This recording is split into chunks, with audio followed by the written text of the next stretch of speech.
Honor's End is a 1 to 4 player cooperative deck building game set in the fading medieval kingdom of Valoria, where whispers of returning magic stir unrest as the outsider Zodi threaten the crown.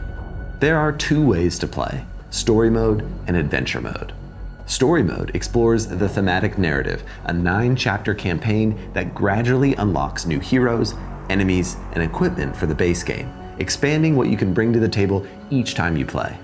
Then there's adventure mode, an endlessly replayable boss rush that uses all the content you've unlocked from the narrative mode. In either mode, the structure is the same. You'll face 3 encounters of increasing difficulty. On each turn, players play cards simultaneously, dealing damage, shielding against danger, and advancing along monarchy and temple tracks to gain new cards and bonuses. You'll lose the game if your honor track reaches 0, or if you're forced to advance on the threat track and cannot. You'll win Honor's End if you defeat the 3rd and final enemy with at least 1 honor remaining. Let's set up the game. We'll be setting up for adventure mode here, but if you're playing story mode, check out the setup page of the chapter you're playing. Any modifications to setup will be highlighted in white. First, place the supply board in the middle of the table. Then, shuffle the decks of equipment, advanced action cards, heroes, and consumable cards, and place them in their designated spots on the supply board. Then, create the wound supply. Shuffle all the wounds together and count out 5 wounds per player onto the supply board, returning any extras to the box. Then, shuffle the deck of trait cards and place them off to the side. Next, grab the honor board that matches your player count.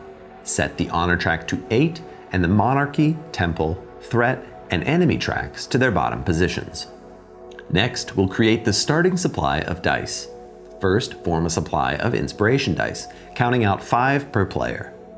Then, create a supply of black danger dice, 10 for 1 player, 12 for 2 players, 14 for 3, and 16 for 4. Then, form a supply of all gray danger dice. Next, have each player grab a player board and player dial. Then, each player should grab a starting deck of 9 cards. These cards are labeled with a letter and then a number.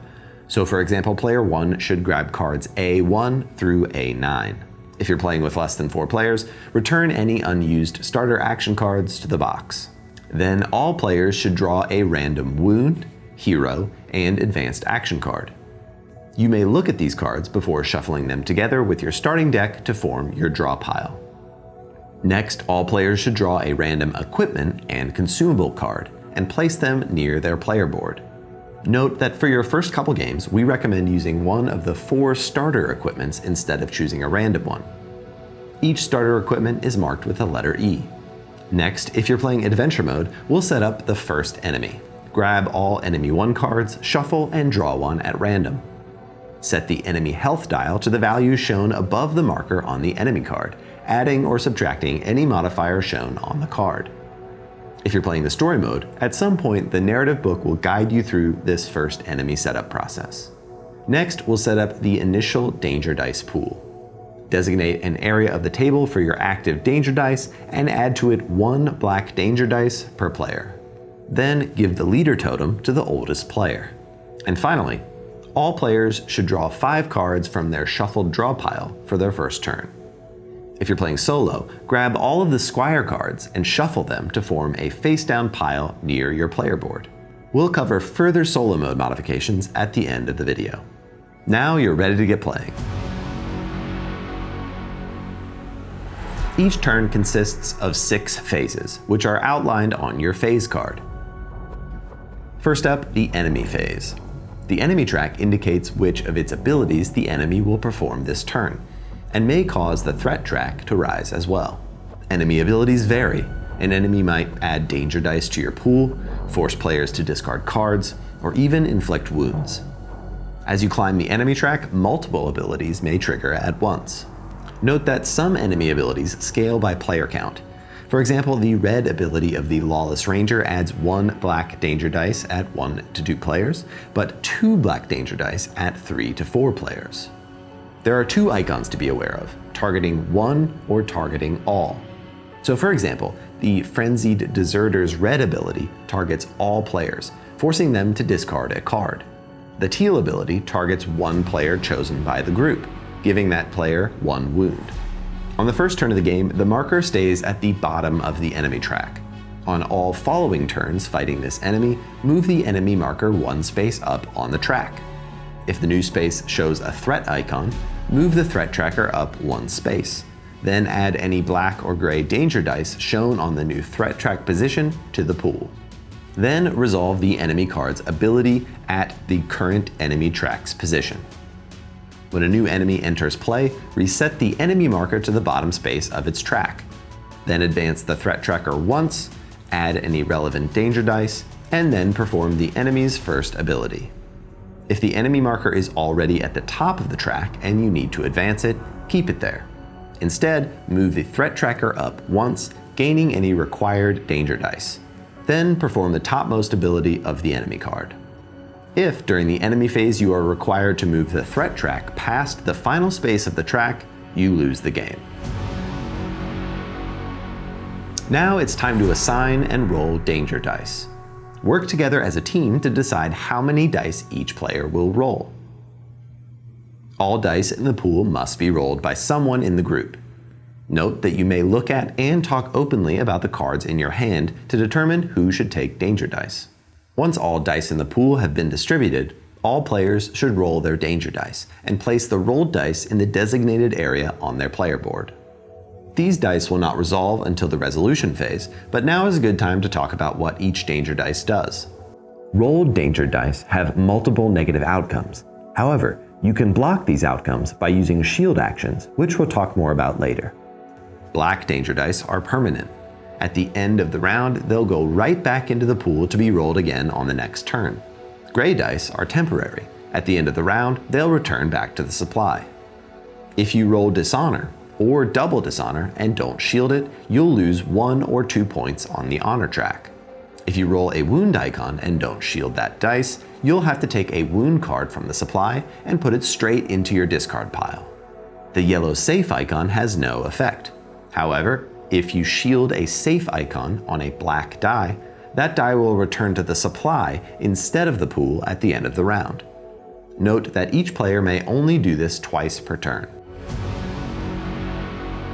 Now on to the ally phase. First, the player with the leader totem places the marker on any one of their equipment. That ability is now shared with everyone at the table. Then, all players may discard any cards with a purple ally bonus at the bottom of the card. After discarding a card, choose another player to give its ally bonus to. For example, you could discard Elevated Insight to allow an ally to draw 2 cards. Once you've finished the ally phase, it's time to start playing cards. All players should play their cards simultaneously. You should start each action phase with 5 cards in hand, drawn from your draw pile. If your draw pile is ever empty and you need to draw a card, shuffle your discard pile to reform your draw pile. You begin each turn with the ability to play 1 card. Cards that have arrows allow you to chain additional cards in that sequence. When you gain a play action, it allows you to start an entirely new sequence of cards. The action phase continues as long as you can continue playing cards. Playing cards will allow you to perform a number of different actions, which we'll go over now. Shields allow you to move any danger dice you've rolled this turn into the shielded area. The effects on shielded dice will no longer trigger. Note that you are shielding the entire dice, so you only need 1 shield to negate a double dishonor. The draw action allows you to draw 1 card from your draw pile. Again, if you ever need to draw a card and cannot, shuffle the cards in your discard pile to form a new draw pile and then draw a card. The play action allows you to play another card to start a new sequence of cards. The damage icon deals damage to the current enemy. Record any damage you deal on your player dial. It will combine with the other player's damage and be submitted during the resolution phase. The reroll action allows you to reroll any die in your play area.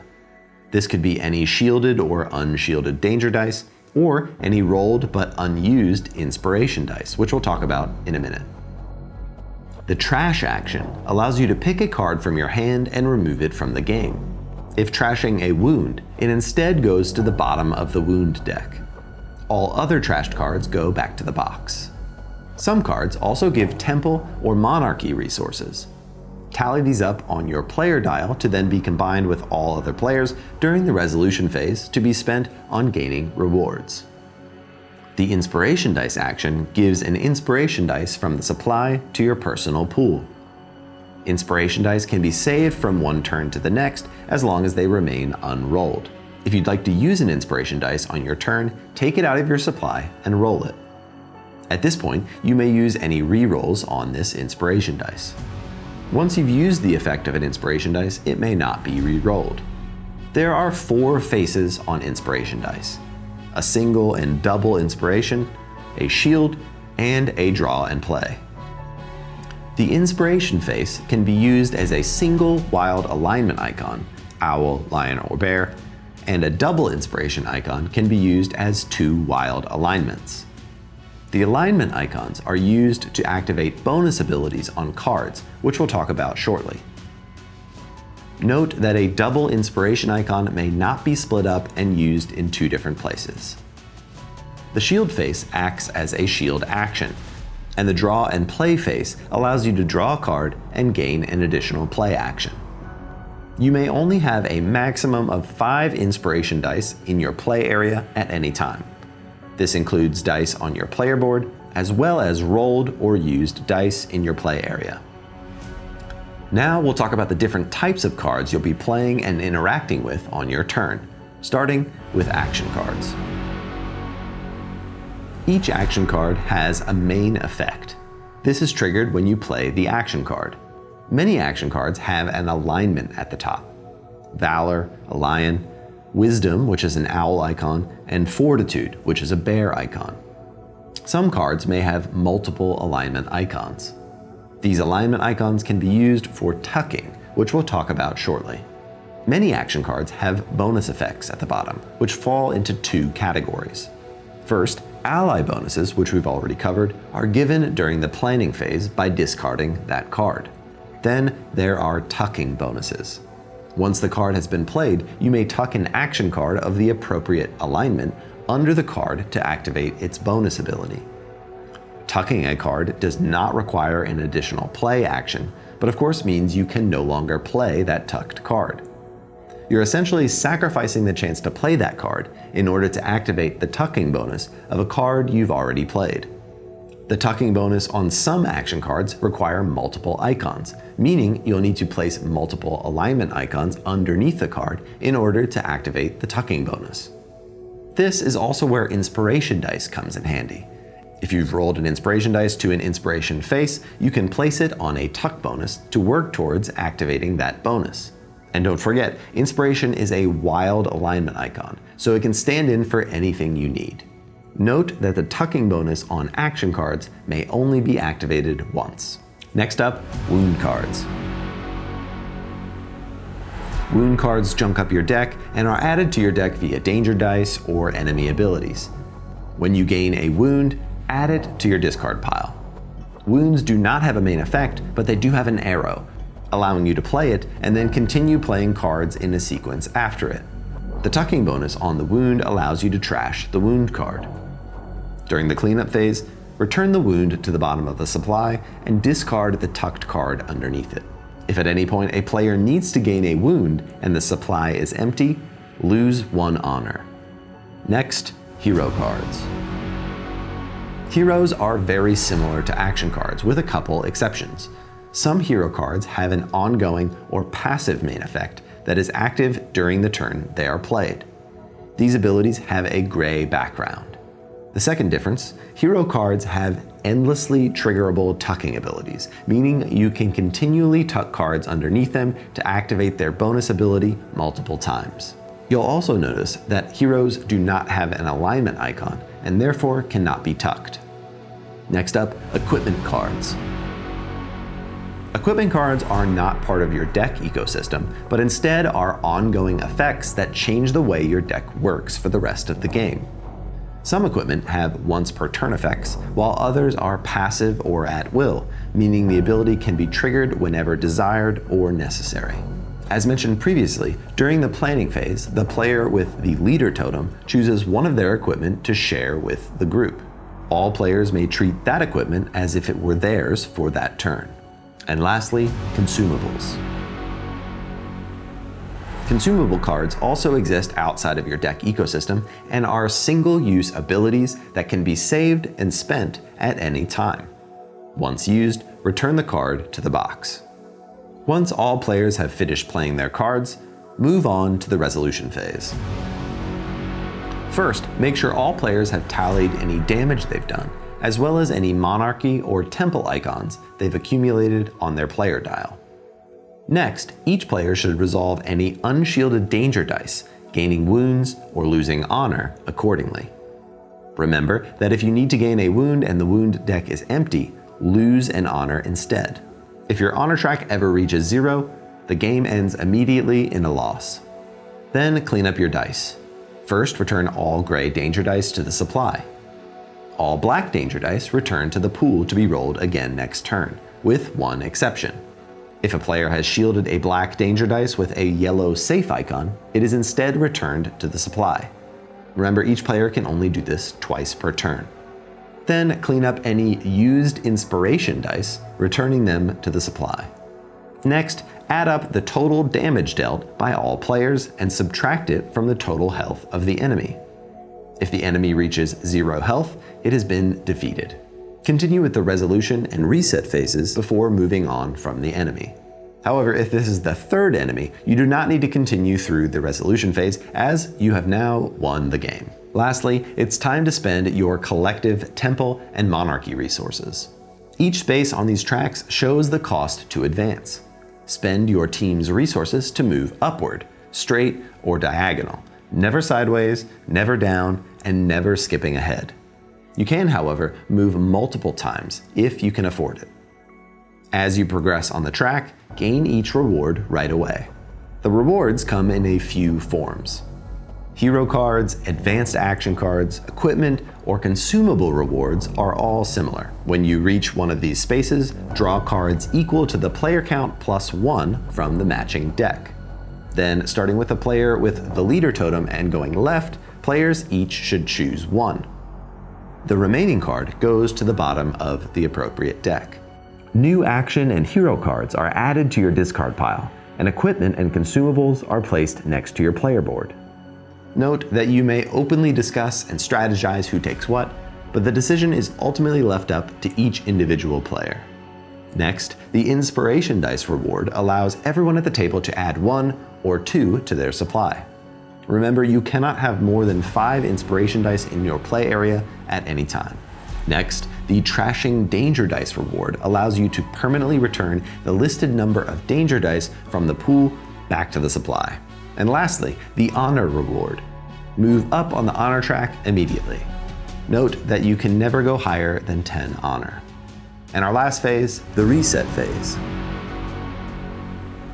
Here you'll discard all cards you've played or tucked this turn, and optionally discard any number of cards in your hand.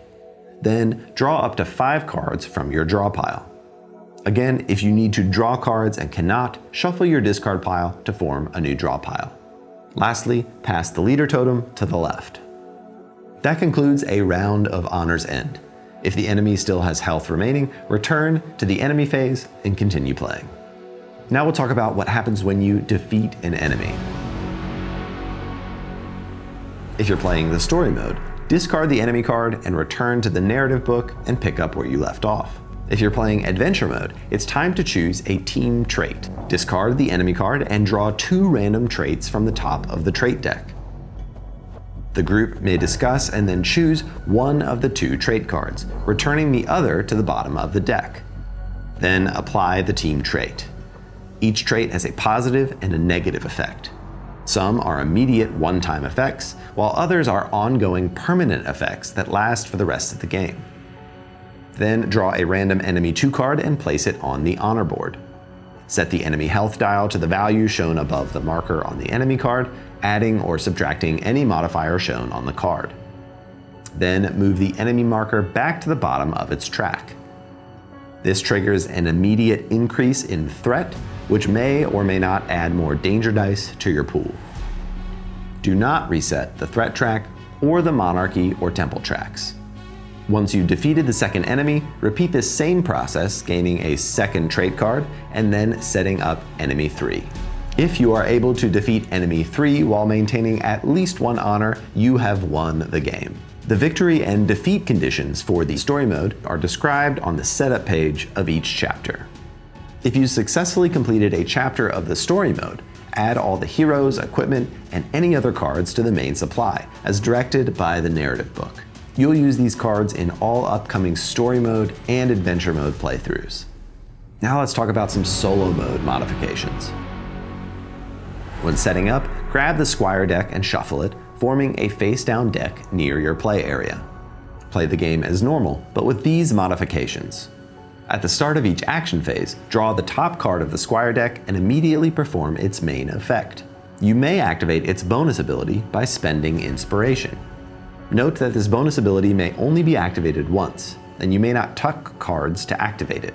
Continue drawing new Squire cards each action phase until the Squire deck runs out. Also note that ally bonus abilities have no effect in solo mode. And that's it. We hope you've enjoyed learning how to play Honor's End. If you have any questions or think we missed anything, let us know down in the comments or in Discord. Have fun up there.